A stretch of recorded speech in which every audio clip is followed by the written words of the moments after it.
उसकी जिंदगी जहन्नुम बना दूंगी। सादिया का रवैया उनके साथ ऐसा क्यों है? वो हमसे माफी मांगने के लिए कभी नहीं आएंगी। अगर तुम मेरे करीब आए तो मैं तुम्हें जान से मार दूंगी, याद रखना। तुम लोग जानते हो कि मैं तुम लोगों को पसंद नहीं करती, फिर भी यहाँ चले आते हो। तुम्हारी माँ वही करेगी जो मैं उसे कहूँगा।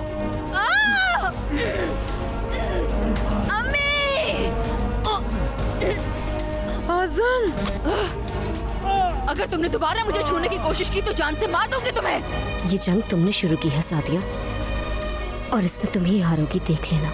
मैं चाहती हूँ कि मुझे उनकी शक्ल ना देखनी पड़े, खासकर उस लड़की की। अब वो हमारा कुछ भी नहीं बिगाड़ सकती जब तक उसका शौहर हमारे साथ है। ये हमारा बैग निकाल कर बाहर क्यों रखा हुआ है? तुम्हें ये समझाने के लिए कि दरअसल इस घर का मालिक कौन है। सिर्फ किचन से नहीं, इस घर से भी निकाल दिया है उन दोनों को।